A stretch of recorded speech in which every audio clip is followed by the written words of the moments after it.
Mark 16, 1-8 says, When the Sabbath was past, Mary Magdalene, Mary the mother of James, and Salome bought spices so that they might go and anoint him. And very early on the first day of the week, when the sun had risen, they went to the tomb. And they were saying to one another, Who will roll away the stone for us?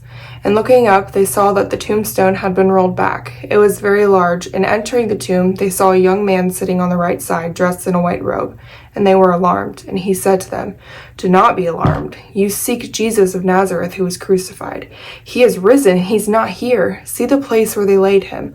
But go, tell his disciples and Peter that he is going before you to Galilee. There you will see him, just as he told you. And they went out and fled from the tomb, for trembling and astonishment had seized them. And they said nothing to anyone, for they were afraid. I can't imagine being the women in this story. Like, seeing Jesus 2 days prior being beaten and put to death on the cross, and going to the tomb and he is risen from the dead. And it's funny that he says, Don't be alarmed. It's like, what do you expect me to do? Of course I'm gonna be alarmed. But I can't, like, as a nurse, I cannot imagine going down to the morgue at the hospital to do post-mortem care and the body is risen from the dead. Like, what in the world? I don't know what I would do. Yeah, I have no idea what I would do, so I can't imagine being in their position. But this story gives me so much hope, because not only the sacrifice of Jesus, but the fact that he was risen on the third day gives me hope that for me, in the waters of baptism, being buried and then raising again, I get to have hope that I don't have to be afraid of death, because he overcame death.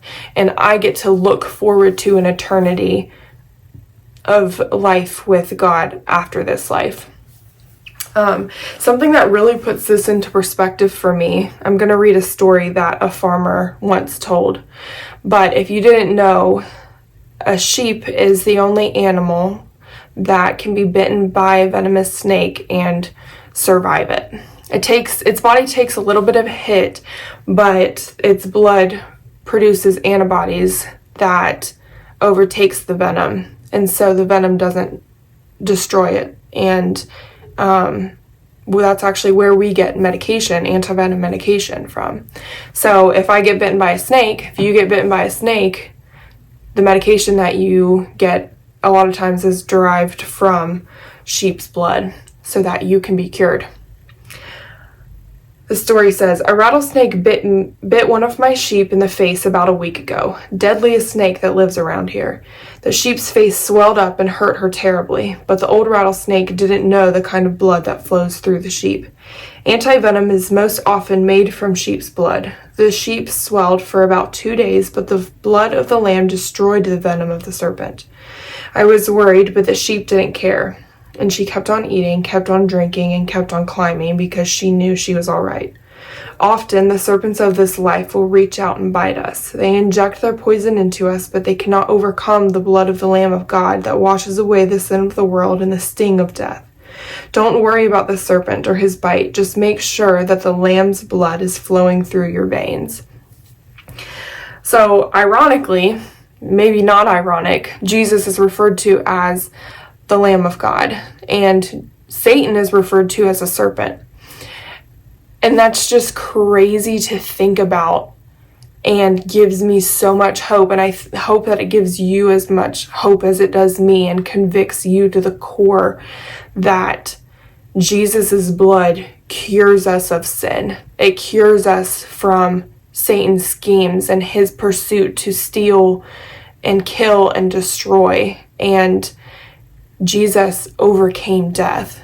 And because of him having his blood running through my veins, I don't have to worry about being overtaken.